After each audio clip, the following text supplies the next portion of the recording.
하나님의 말씀 창세기 24장 1절 말씀 보시겠습니다.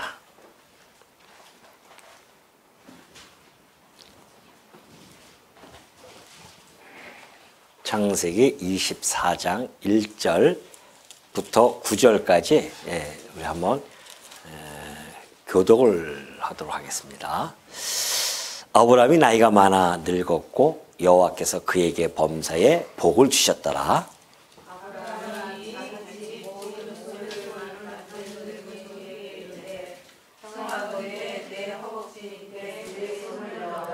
내가 너에게 하늘의 하나님 땅의 하나님이신 여호와를 가리켜 맹세하게 하노니 너는 내가 거주하는 이 지방 가나안 족속의 딸 중에서 내 아들을 위하여 아내를 택하지 말고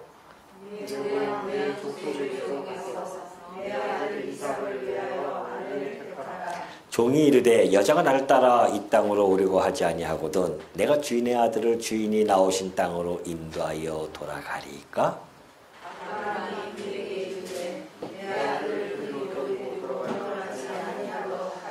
하늘의 하나님 여호와께서 나를 내 아버지의 집과 내 고향 땅에서 떠나게 하시고 내게 말씀하시며 내게 맹세하여 이르시기를 이 땅을 내 씨에게 주리라 하셨으니 그가 그 사자를 너보다 앞서 보내실지라 내가 거기서 내 아들을 위하여 아내를 택할지니라.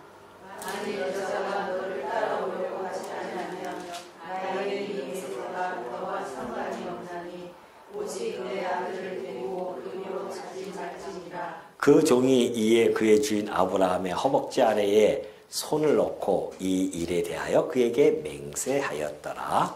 아멘. 9절까지 봉독해 드렸습니다. 오늘부터 전개되어지는 내용은 이제 언약이 아브라함에게 있었던 그 언약이 그 후손들에게 계승되어지는 그러한 내용들을 담고 있습니다.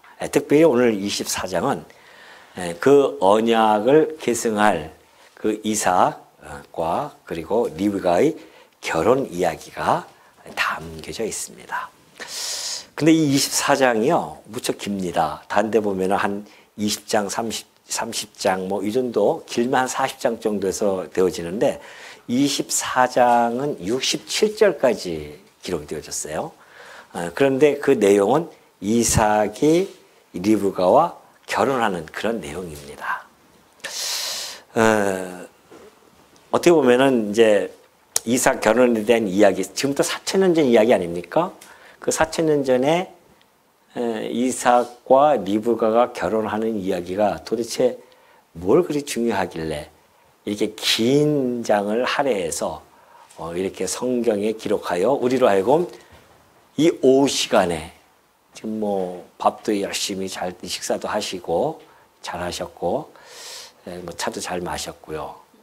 이제 또 교제도 열심히 뭐 찬양도 하면서 우리가 그랬지 않습니까? 그리고 이제 남은 거는 한 가지뿐이 없어요. 그죠? 이제 좀 있으면은 졸음이 살살 오겠죠. 그러나 또 이 이야기, 나하고 상관도 없는 이 4,000년 전의 이야기를 하니 이제는 더 뭐 눈꺼풀을 이길 장사가 없습니다. 이제 나하고 상관없는 이야기니까 에이 그냥 이 시간은 좀 쉬는 시간이다 하면서 쉴 수가 있습니다. 그러나 결코 그렇지 않다는 겁니다. 왜 이 시간, 오후 시간에 우리가 눈을 비비면서 이 말씀을 읽어야 하는가에 대한 그러한 정확한 그 인식을 하지 못하면은 그렇게 할 수밖에 없죠. 그러나 이것이 정말 나와 직결되어진 내 삶과 직결되어진 말씀이라고 생각이 되어지면 아마 좀 더 그 외부로부터 오는 환경을 이겨낼 수 있는 힘이 솟아나지 않을까요? 그러한 기대를 해보면서 우리가 이 이삭과 리브가의 결혼 이야기를 한번 들어가 보도록 하겠습니다. 자, 이 결혼 이야기는요, 단순하게 인간의 연을 맺는 그러한 정도의 차원이 아닙니다. 뭐 한 남자와 여사 젊은 그러한 아직 젊지도 않죠. 이삭이 좀 한 40세가 됐으니까 이렇게 결혼하는 이런 모습이 하나의 훈훈한 어떤 미담인가. 그래서 우리가 이걸 읽어야 되는가. 결코 그렇지 않다는 겁니다. 왜냐하면은 이 이삭의 결혼은요, 앞으로 장차 이루어질 그 하나님 나라의 그 미래와 아주 밀접하게 연관이 되어져 있기 때문에 그렇습니다. 이삭의 결혼이 하나님 나라와 연관이 되어져 있어요. 그러니 우리가 좀 눈을 부릅뜨고 여기를 쳐다봐야 되지 않겠냐는 것이죠. 자, 이 이삭의 그 혼사는요, 제목에서 보았듯이 언약에 근거한 겁니다. 자, 이 내용이죠. 우리는 지금 하나님의 영원한 작정이 이 땅에서 이루어지는 과정을 지금 살펴보고 있습니다. 그러니까 이스라엘 족속, 이스라엘 나라가 형성되어지는 그 초입 단계가 지금 이삭과 결혼의 관계, 지금 사건이거든요. 아브라함과 사라는 이미 뭐 결혼한 상태에서 왔었고요. 그 후손 이삭과 이제 리브가와 결혼의 관계란 말입니다. 그럼 하나님이 이 모든 것들이 다 작정되어진데 지금 이루어지고 있지 않습니까? 자, 작정한 것을 하나님이 언약을 하십니다. 그러죠? 그 언약한 대로 하나님께서는 지금 성취해 가고 계시죠. 우리가 지금 이 사건을 지금 살펴보고 있는 겁니다. 하나님이 작정한 것을 약속하시고 약속한 것을 성취해 가시는데 지금 이 과정 속에서 이삭의 사건이죠. 이삭의 결혼입니다. 이삭의 이 혼사라고 하는 것이 언약을 이루기 위한 일련의 과정입니다. 그렇죠? 그런 과정이기 때문에 이 과정 속에서 우리는 하나님에 대한 지식을 얻을 수가 있다는 거죠. 그러니까 우리가 여호와에 대한 지식을 우리가 지금 성경이라고 하는 것은 하나님을 계시하는 것이라고 제가 말씀드린 바가 있습니다. 그러니까 이삭의 혼사도 지금 하나님의 이 모든 거죠. 지금 계속 이루어지고 있단 말입니다. 무슨 사건이 지금 계속 이루어지고 있죠. 그러니까 하나님이 언약이 성취되어지기 위한 과정들이 하나하나씩 계속 이루어지고 있어요. 그래서 이 언약이 그대로 이 목적을 향해서 하나님께서 이루고자 하시는 이 목적을 향해서 지금 하나하나 이루어져 가고 있다. 어떻게 해요? 이게 이제 직선이죠. 이게 직선적. 직선으로 계속해서 역사가 이루어져 가고 있다는 겁니다. 그래서 우리는 이 이삭의 혼사조차도 하나님을 계시해 주는 거기 때문에 바로 하나님, 우리 하나님의 늘 우리가 살펴보았듯이 이 존재와 그 하나님의 이 속성에 대한 이러한 부분을 우리가 지금 살펴보고 있는 겁니다. 그러니까 왜 이렇게 중요한가? 우리 교회 같은 경우는 늘 이것을 중요시 여기죠. 하나님의 존재와 속성에 대한 부분을 아주 비중 있게 다룰 수밖에 없습니다. 왜 그러냐면은 하나님은 영이시잖아요. 우리는 인간이고, 그러니까 눈에 보이지 않아요. 정말 우리 집안에 하나님이 이렇게 딱 들어가시면 그냥 얼굴이 그냥 환하시고 뒤에 그냥 만전이나 빛이 팍 비치시면서 우리 아버지가 뒤에서 딱 앉아 왔니 하면서 그럼 얼마나 네 아버님 다녀왔습니다 이러면서 하나님과 이렇게 우리 아버지를 모시면서 섬기면 얼마나 좋겠습니까? 근데 하나님은 그걸 볼 수도 없을 뿐만 아니라 인간의 연약함을 좀 아셨다고 한다면 좀 이렇게 형상이라도 이렇게 만들어 놓고 집에다가 아버지 하면서 이렇게 얘기 혼자라도 하면은 마음이라도 좀 위안이 되잖아요. 그거조차 불허해 가신단 말입니다. 그것도 하지 마라. 그러니 이게 보통 믿음 가지고 되겠어요? 눈에 안 보이는 걸 좀 믿어야 되는데 그래서 우리가 늘 때로는 망각할 때가 있고요. 그래서 연약해서 우리가 잊어버리고 살 때가 많습니다. 그러면 이제 쓸데없는 여러 가지 염려도 오고 걱정도 오고 그런 거죠.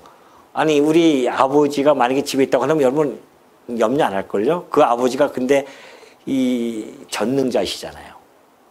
아니 재벌 우리 아버지가 만약에 재벌이라고 하는데 재벌이 아버지가 집에 계시는데 그 아들이 맨날 걱정하고 염려하는 아들이 있습니까? 없어요. 든든한 아버지가 계시기 때문에. 근데 문제는 우리 아버지는 전능자이심에도 불구하고 안 보이시니까 그게 문제예요. 그래서 우리는 끊임없이 말씀을 통해서 이 아버지에 대한 존재를 끊임없이 확인받아야 됩니다. 이게 우리의 연약함이기 때문에 어쩔 수 없어요. 눈에 안 보이니까는 잠깐만 하나님 살아계셔. 맞아. 아버지가 살아계셔. 그 아버지가 어떤 분인지를 우리가 또 배워야 된단 말입니다. 지금 우리가 그걸 살펴보고 있는 과정이거든요. 계속해서 하나님은 언약대로 이루시는 분이구나. 그래서 하나님은 살아계시고 이러한 분이시구나. 정말 하나님은 살아 존재하고 계신다라고 하는 이 유실론이라고 하는 이러한 우리의 역사관이 정립이 되어질 수가 있다는 겁니다. 그래서 이 하나님, 유실론적인 이 하나님이 역사의 주관자야라고 하는 역사, 이 역사의 주관자라고 하는 것이 확고하게 믿어지는 거죠. 이 모든 과정을 통해서 우리는 역사관이라고 하는 것을 정립하는 중입니다. 지금 우리가 살펴보는 것이 역사잖아요. 이스라엘 나라가 세워지기 위한 그러한 역사, 아브라함부터 시작해서 지금 계속 그 역사를 살펴보고 있습니다. 하나님은 어떻게 그 나라를 형성해 가고 있는지를 우리가 지금 살펴보고 있단 말이죠. 그 역사를 살펴보면서 우리도 모르게 그 말씀 속에서 역사관이 정립이 되는 겁니다. 여러분이 지금 하나하나. 이런 인식을 가지고 성경을 봐야 되지, 이런 거 뭐 없이 그냥 오늘도 그냥 한 장 가나보다 오늘 왜 이렇게 짧아? 오늘 이렇게 길어? 이런 거 관심 갖지 마시고요. 하나님이 역사를 지금 당신이 유실론, 하나님이 살아 계셔서 존재하고 계셔서 언약대로 이렇게 이루어 가시는구나. 그분이야말로 정말 당신의 그 목적을 향해서 직선적으로 이렇게 역사를 진행해 가시는구나. 그러니까 우리 기독교 역사라고 하는 것은 하나님께서 이 직선적으로 당신의 목적을 이루기 위하여 살아계신 하나님이 이렇게 섭리해 가시는구나. 이것이 우리들의 역사관이 딱 정립이 되어지면 여러분의 삶 속에서 얼마나 풍성하게 이것을 누릴 수 있는지를 여러분이 스스로 아마 체험하게 될 것입니다. 그러니까 이 하나님에 대한 살아계심이 늘 우리가 확인받는 거거든요. 그 일환으로 오늘 이 이삭의 혼사가 언약에 근거한 혼사로서 우리들에게 지금 읽혀지는 거거든요. 그러니 여러분들이 어떻게 이렇게 24장 1절 들어가면서 고개를 푹 숙일 수 있냐 말이죠. 고개를 바짝 들고 진짜 그렇구나. 이렇게 해서 막 들어가야 되지. 지금 이 시간이 얼마나 귀한 시간인데요. 안 그렇습니까? 일주일에 1시간, 주일날 오후 겨우 한 시간인데 한번 정신 좀 바짝 차리시고 우리 한번 그럼 들어가 보도록 하겠습니다. 24장 1절. 아브라함이 나이가 많아 늙었고 그래요. 이제 늙었어요. 여호와께서 그에게 범사의 복을 주셨더라 그래요. 자, 이 아브라함에게 범사의 복을 줬다고 하는 것은 지금 아브라함의 생애를 아주 압축해 가지고서는 평가를 준 겁니다. 그러죠? 범사에 그가 범사의 복을 하나님께서 주셨다. 그런 거 이야기는 아주 그 아브라함 생애가 하나로 딱 묶어져서 지금 설명이 되어지고 있어요. 사실 아브라함은 하나님의 벗으로 평가를 받습니다. 그러니까 하나님 벗으로서의 그의 삶이 이 한마디로 압축이 되어지는데 범사의 복을 주셨다는 겁니다. 그럼 범사는 뭔가? 아브라함을 하나님께서 갈대아 우르에서 부르셨어요. 그래서 그때로부터 시작해요. 그리고 그의 마지막 생이 다 하는 그 순간까지 아브라함이 만났던 그 어떠한 사람들, 또 아브라함이 거주했던 그 어떠한 장소도, 또 아브라함에게 일어난 그 어떠한 사건 등을 다 불문하고 범사의 형통과 은혜가 그 아브라함에게 있었고 아브라함을 이끌었다는 사실입니다. 그렇다고 한다면 아브라함은 왜 이렇게 범사의 복을 받았을까요? 우리가 늘 그리워하는, 우리가 부러워하는 그 복을 이렇게 범사에 받았냐 말이죠. 그 복을 받은 이유가 성경에는 잘 나타나 있습니다. 먼저 창세기 12장 2절로 넘어갑니다. 하나님이 그랬어요. 내가 너로 큰 민족을 이루고 내게 복을 주어 그랬죠. 약속했습니다. 자, 범사 복을 받은 이 아브라함. 첫 번째, 그가 가지고 있는, 왜 이렇게 복을 받았는가, 범사에. 그는 복을 받은 언약 자손이라는 겁니다. 복을 받은 언약 자손이에요. 하나님께서 그랬잖아요. 내게 복을 주어사 그래요. 내 이름을 창대하게 하리니 언약 아니겠습니까? 약속해 줬어요. 너는 복이 될지라. 복을 받은 자로서 복이 되는 자입니다. 언약 자손이에요. 그러니까 하나님께서 언약 자손에 함께 할 수밖에 없는 이유는 그 언약을 이루시기 위해서는 언약 자손과 어떻게 됩니까? 언약 자손과 함께 해야 되겠죠? 임마누엘 해야 된다 말입니다. 하나님이 함께 한다. 임마누엘입니다. 언약 자손이기 때문에 임마누엘이죠. 그러니까 창세기 17장 4절 보십시오. 보라, 내 언약이 너와 함께 있으니 그래요. 언약이 아브라함과 함께 있기 때문에 하나님이 그 언약을 지키시기 위해서는 아브라함과 함께 있어야 됩니다.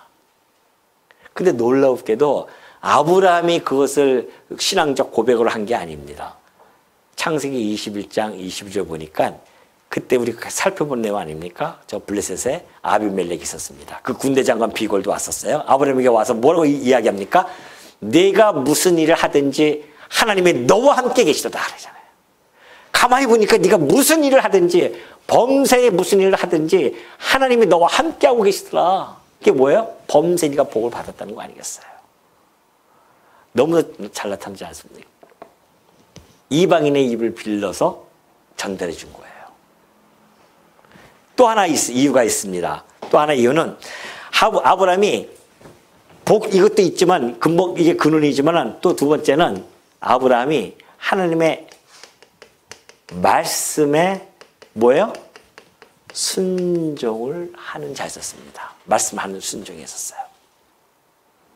볼까요? 창세기 12장 4절 보니까는 이에 아브라함이 여호와의 말씀을 따라갔고, 그러죠? 하나님께서 너 가라, 지시하는 땅으로 가라 했더니만 말씀을 따라가요. 이 말씀을 따라간단 말입니다. 롯도 그와 함께 갑니다.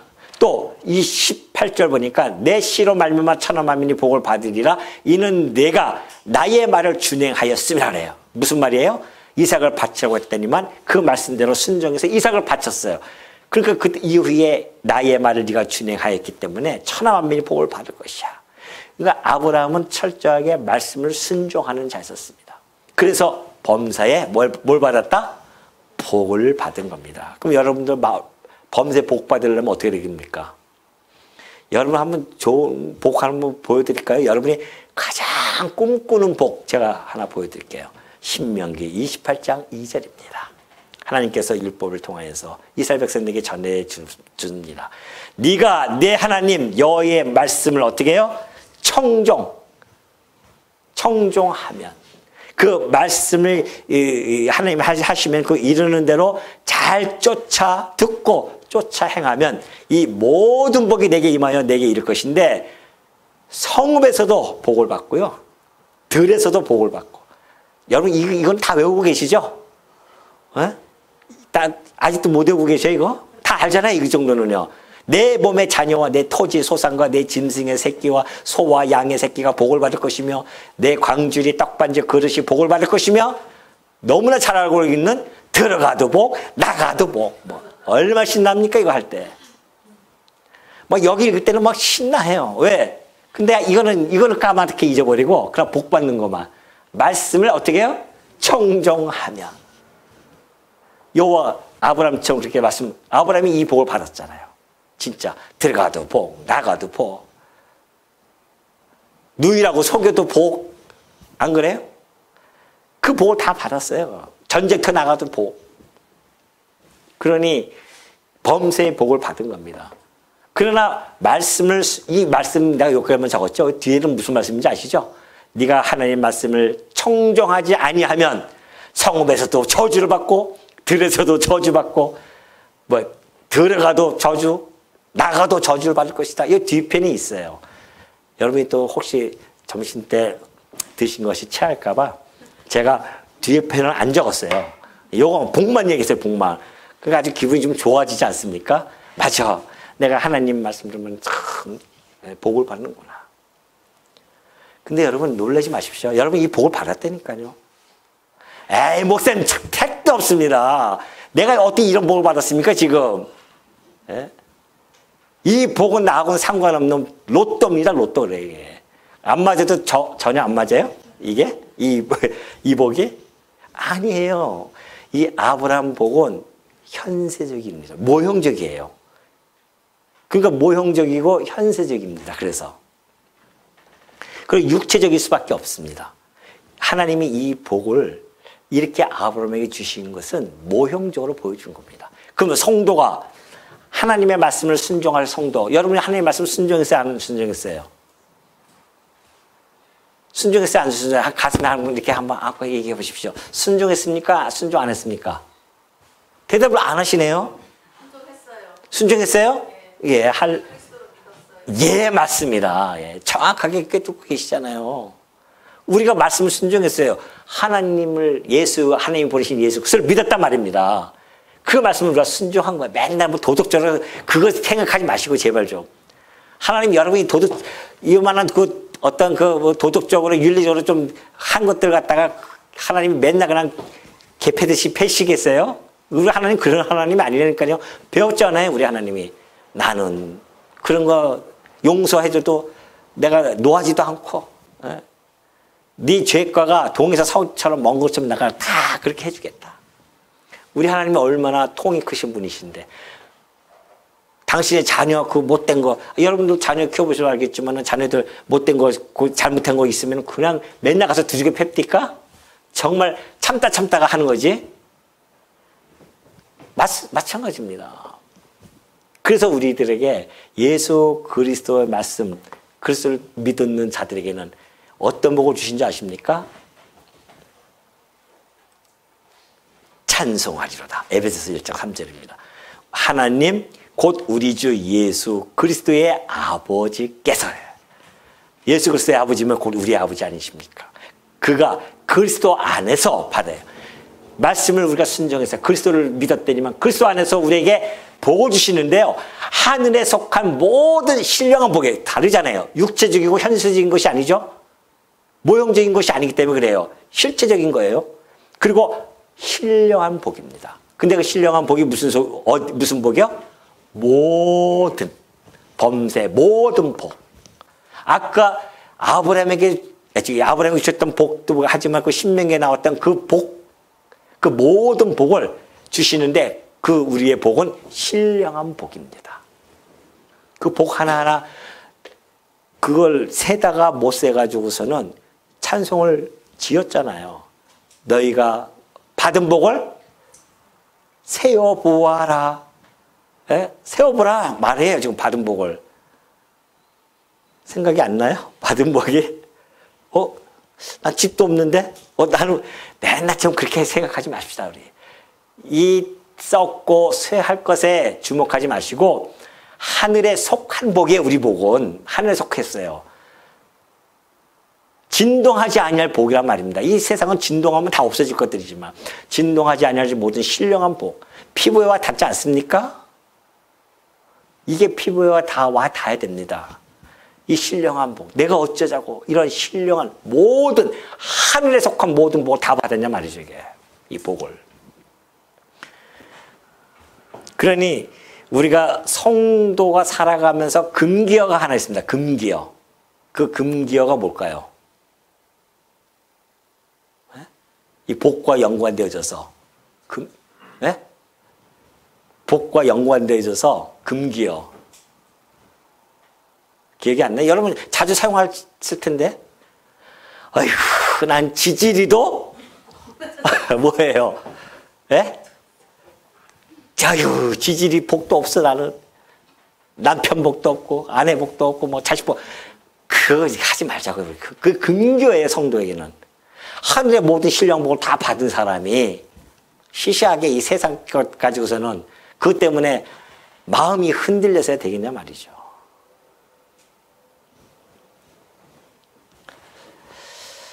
그래서 우리는 이 아브라함의 이 복이라고 하는 것은 범세의 복을 받다는 것은 우리 성도들이 받을 복에 대한 모형이었다는 겁니다. 우리는 이미 그 성취가 되어졌잖아요. 이 복을 받았어요. 성취가 되어져서 우리가 지금 복을 누리고 있는 사람들이다. 그러면서 2절에 보니까 아브라함이 자기 집 모든 소유를 맡은 늙은 종에게 이르되 청하건대 내 허벅지 밑에 내 손을 넣어라. 그리고 내가 너에게 하늘의 하나님 땅의 하나님이신 여호와를 가리켜 맹세하게 하노니 너는 내가 거주하는 이 지방 가나안 족속의 딸 중에서 내 아들을 위하여 아내를 택하지 말고 내 고향 내 족속에게로 가서 내 아들 이삭을 위하여 아내를 택하라 라고 이렇게 이야기를 해주고 있죠. 자, 허벅지에다가 손을 이렇게 넣습니다. 허벅지는 우리나라에서 좀 완곡하게 표현했지만은 사실은 남성의 생식기를 이야기합니다. 왜 거기다가 손을 얹고서는 맹세를 하냐면은 하나님께서 일찍이 할례를 아브라함에게 행하게 하셨죠. 그 할례는 그 언약의 징표거든요. 그 언약의 징표입니다. 그러면서 그 언약의 징표에다가 손을 얹으면서 뭘 하냐면은 하늘과 땅의 하나님, 그 만유의 주재자에게 맹세를 하는 겁니다. 그런 엄숙한 의미가 담겨져 있어요. 그럴 뿐만이 아니라 이제 그걸 통해서 아브라함의 대를 이어서 이삭까지도 충성하는 그런 맹세이기도 하고요. 더 나아가서는 이제 그 남성의 하나의 그 권위의 상징이라고 할 수 있는데 그 권위의 상징을 통하여서 그 아브라함의 그 복종하는 그러한 모습도 거기에 담겨져 있습니다. 그러나 가장 중요한 것은 그걸 통해서 언약의 징표로 그걸 기억하면서 하나님의 만유의 하나님께 맹세를 하는 그러한 행태가 지금 그런 모습이 지금 이 맹세의 그 하여튼 과정 속에서 나타나는 모습입니다. 근데 지금 이 맹세에 하는 걸 보면은 크게 이렇게 되어 있어요. 자, 맹세의 내용을 한번 봅시다. 맹세의 내용은 크게 세 가지로 나눠지죠. 첫 번째가 뭘까요? 첫 번째 뭐였죠? 가나안 족속이죠. 가나안 여인을 택하지 마라. 불택. 가나안 여인 불택. 하나는 또 친족, 자기 친족이죠. 친족을 선택하라. 그리고 마지막으로 가나안에서의 이주, 불허. 이렇게 지금 맹세 내용이 이렇게 세 가지로 되어져 있습니다. 너 종에게 가서, 종에게 하는 이야기입니다. 너 가나안 땅, 거기 가서, 그 이삭의 아내를 구할 때에 가나안 여인 절대 하지 마라. 택하지 마라. 그런 거죠. 그 의미는 아브라함이 가지고 있는 그 신앙이죠. 여호와에 대한 신앙의 그 순수성을 보존하기 위함입니다. 보존이죠, 보존. 보존하기 위해요. 가나안 여인은요, 그때 당시에 우상을 숭배하는 곳입니다. 이 가나안 땅은 온갖 우상이 거기에 남무되어 있어요. 그러니까 그런 아내를 만약에 데려왔다? 그러면 이삭이 자기도 모르게 색시가 이쁘니까 그 색시에 따라서 어떻게 합니까? 우상에게 신앙이 바뀔 수도 있단 말입니다. 안 된다. 이야기하는 겁니다. 그리고 친족을 선택하라고 하는 것은 혈통을 보존하기 위함입니다.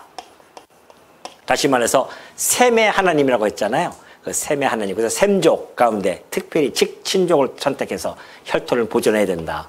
이방인 하지 말고. 왜냐하면 가나안 족속은 셈의 종이 된다고 했기 때문에 안 된다는 것이죠. 그리고 가나안에서 이주 불어는 그 하나님의 그 언약을 지키기 위해서 만약에 가나안 땅을 떠나요. 그러니까 종이 물어봅니다. 만약에 여인이 안 오면 어떡할까요? 이삭을 데리고 갈까요? 데릴 사이로 그를 집어넣을 거야 하니까 아브라함이 펄쩍 뛰는 거죠. 뭔 소리냐. 그 여인이 안 오면 괜찮다. 내 맹세한 것은 괜찮으니까 절대 이삭만은 가나안에서 이주하지 못하도록 하라. 그렇게 하는 거죠.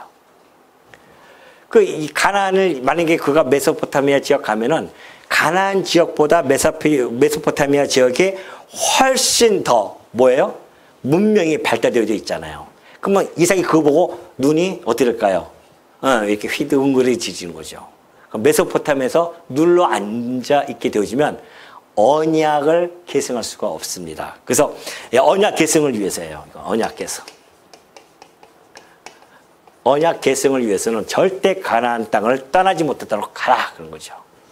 그러니까 이 모든 것들을 보면은 이런 이 맹세를 하는 그 이유가 너무나 분명히 나타나 있습니다. 이것이 바로 7절에 나타나 있는 거예요. 7절에 보면 하늘의 하나님 여호와께서 나를 내 아버지의 집과 내 고향집 땅에서 떠나게 하시고 내게 말씀하시며 내게 맹세하여 이르기를 이 땅을 내 씨에게 주리라 하셨으니 그가 그 사자를 너보다 앞서 보내실 거라 그러죠. 자, 먼저 영구히 그 하나님의 그 약속이 이미 주어져 있기 때문에 그 언약, 가나안 땅에 대한 하나님의 언약이 있단 말입니다. 그러니까 철저하게 이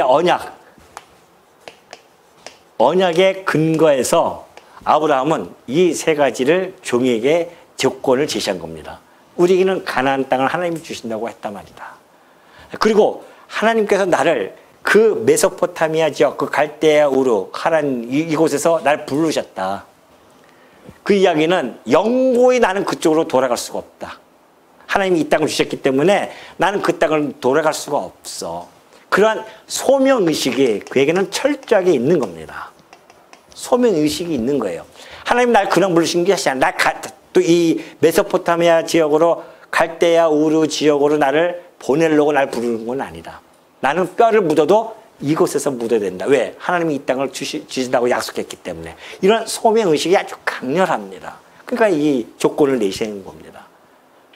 뿐만이 아니죠. 이 가나안 땅에 400년 후면은 우리 후손들이 역사적인 사실로 이 땅에 들어와서 이주할 것이다 라고 하는 그런 역사의식이 뚜렷합니다.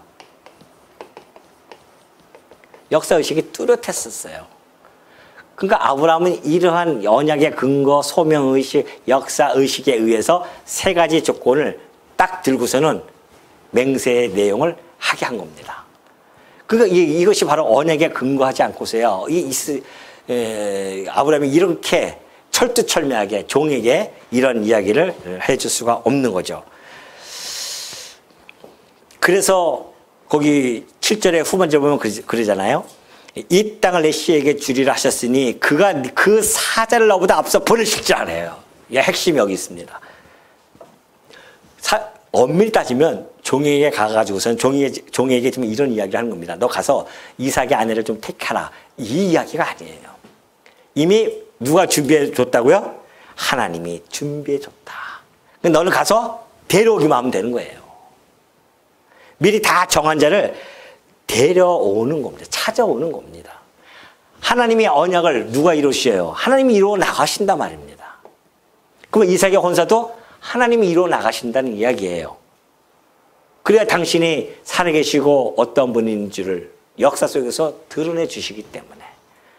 그러니까 하나님을 지금 계시하는 그런 과정 속에 있는데 그 이삭의 아내 하나 하나님이 준비해 놓지 않고 그 종을 보내겠냐 말이죠. 이미 다 준비해 놨다. 아브라함의 믿음입니다. 그가 일생에 살아오면서 평생의 범세 복을 받은 자로서 그 종에게 자기의 신앙을 보여줄 뿐만이 아니라 믿음의 행위를 지금 나타내 주고 있는 겁니다. 주께서 다 준비해 놨어. 걱정하지 마라. 하나님이 이루고자 하시는 일에는요, 하나님이 반드시 다 준비해 놓고 우리를 끌고 가십니다. 그러니까 성도가 미리 땡겨서 염려할 필요가 전혀 없다는 겁니다. 우리는 막 미리 땡겨서 염려하죠. 아까 우리 집사님 기도처럼 막 미래에 대한 불투명, 거기서 걱정, 염려, 뭐 우리가 가지고 있는 쓸데없는 걱정이 많잖아요. 그걸 이미 출애굽기에서 하나님이 말씀하신 바가 있습니다. 출애굽기 23장 23절 보면은 너희들이 이 광야를 지나서 이제 그 땅을 점령할 때에 내 사자가 네 앞서가서 그래요. 하나님 그 땅 주시기도 약속했잖아요. 그 땅을 주시기 위해서는 당신의 사자가 너희들 앞서 갈 거야. 걱정하지 마라. 그래서 너를 아모리, 헷, 브리스, 가나안, 히위, 여부스 사람에게로 인도하고 난 그들을 끊어버릴 거야. 누가 하신다고요? 하나님이 약속했으니까 하나님이 이루어 주신다니까요. 이것이 우리가 가지고 있는 철두철 역사의 주관자로서의 그 하나님 역사관이 우리에게는 있는 겁니다. 세상 역사 보십시오. 이런 게 있어요? 세상 역사는 이런 거 없어요. 유실론적 역사관이 아닙니다. 그들은 어떤 목적도 없어요. 그들은 어떤 이런 직선적인 역사관을 받아들이지도 않습니다. 세상이 막 계속 돈다는 거 아니겠습니까? 윤회 사상 가지고서는. 그 전생이 있고 이생이 있고 막 그런 거죠. 그렇지 않습니다. 하나님이 한번 약속한 것은 그대로 목적이 이를 때까지 그냥 가는 겁니다. 계속해서. 그러니 이런 역사관을 우리가 지금 정립하고 있는 거 제가 서두에 얘기했듯이 정확하잖아요. 아 진짜 하나님이 역사의 주관자가 틀림없구나. 23장 27절도 그렇지 않습니까? 내가 내 위엄을 내 앞서 보내어 네가 이를 곳의 모든 백성을 물리치고 내 모든 원수들이 내게 등을 돌려 도망하게 어떻게 해요? 할 것이며 그러잖아요. 그렇게 하라가 아닙니다. 할 것이며 누가 해요? 하나님께서 하시겠다는 겁니다. 하나님이 약속한 것을 하나님이 이루어 가셔요. 하나님이 작정하셨으니까 하나님이 이루어 가시죠. 우리가 하는 것 같아도요 사실은 아닙니다. 하나님이 이루어 가십니다. 여러분이 지금까지 여러분의 삶을 살아오신 것 같아도요 하나님이 지금까지 여러분을 인도해 주신 겁니다. 믿으십니까? 근데 왜 쓸데없는 염려와 걱정을 우리가 할까요? 아까 얘기했듯이 아버지가 안 보여서 그래요. 이걸 철두철미하게 우리가 날마다 인식해야 됩니다. 아버지께서 살아계셔. 그 아버지가 지금 나와 함께 하고 계셔. 임마누엘 하고 계신단 말입니다. 더군다나 우리는 뭐예요? 언약 자손이에요. 우리가 언약 자손입니다. 그러니 우리 하나님이 우리와 함께 하시는 것은 당연하지 않습니까? 그러기 위해서 임마누엘 하기 오셔서 예수 그리스도 곧 성육신하여 이 땅에 오신 거 아닙니까? 눈으로 보여주셨어요. 이제는. 예수 그리스도 부른 자들이 하나님을 본 자입니다. 아버지를 보는 거예요. 그러니 우리는 그 하나님 안에서 지금 살아가는 존재들입니다. 그러니 하나님은 우리 성도의 앞길을 다 촘촘하게 다 인도해 가신다는 사실. 그러니까 염려하지 마세요. 내일 일도 내일 길도 누가 인도해 가셔요? 아버지께서 인도해 가실 겁니다. 그러니까 아버지께 다 맡기고 오늘 하루 그냥 내게 주어진 상황 속에서요 최선을 다해서 살아가시면 되는 겁니다. 나머지는 다 아버지께서 그 길마저도 인도해 가시더라고요. 저는 제 삶을 뒤돌아보면은 어떻게 그렇게 난 적절할 때에 저도 참 직장을 많이 그만둔 사람 중에 하나거든요.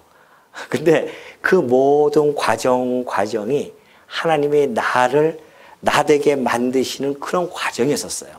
뒤돌아보면은 시기적절하게 탁 그만두게 하시고 또 어떤 거 하고 또 일을 하게 하고 척척한. 근데 가는 곳곳마다 하나님이 다 준비해 놓고 계시더라고요. 진짜 준비해 놓고 계셨어요. 나를 앞서 하나님께서 가셔서 다 준비해 놓고 나를 그곳으로 보내십니다. 여러분 전도할 때도 걱정하지 마십시오. 전도할 때 미리 준비해 놓고 우리를 보내는 거예요. 내 마음이 갑자기 뜨거워지고 막 담대해질 때 이미 준비해 놓은 겁니다. 그럼 막 선포하시면 돼요. 나는 선포해도 전도가 잘 안 되는데요. 전도는 데리고 오는 것이 아니라 선포입니다. 그냥 선포하는 거예요. 그것이 10년이 있다가 20년이 있다가 어떻게 될지 몰라요. 그 기간은 아버지께서만이 아시니까.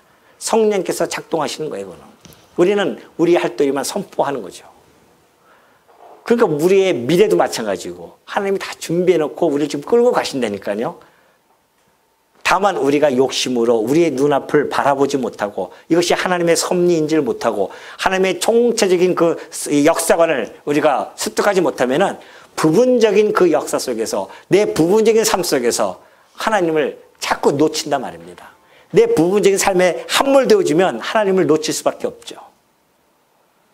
우리 하나님께서는 나를 태어나서 죽을 때까지의 기한을 정하셨고 때를 정하셨으며 뿐만이 아니라 그 순간순간의 고난과 형통함도 시기적으로 다 어떻게 했다?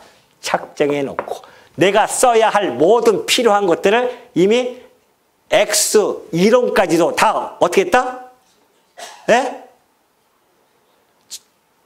정하셨다. 욕심 부릴 필요가 있어요? 없어요. 욕심 부릴 필요 없이 그냥 최선을 다해서 하나님 주신 사람 최선을 다해서 살아가면 그날 주신 것, 그것이 내게 주신 그 몫이에요. 거기에 우리는 감사가 나오고 거기에 대해서 우리가 만족하고, 그리고 우리가 이 땅에서 살아가면서 이 땅이 우리가 목표가 아니니까 때로는 모자르게 살아갈 때도 있어요. 때로는 풍요롭게 살아갈 때도 있단 말입니다. 이 모든 것을 하나님이 정하시고 끌고 가신다는 이 삶, 이것이 우리가 이 말씀을 순종, 쫓아서 살아가는 성도들의 삶의 모습 아니겠어요? 말씀을 왜 이렇게 공부하십니까? 이게 내 사생활 내가 앞서가서 내가 할게. 그리고 역사적으로 정말 성취가 되어졌잖아요.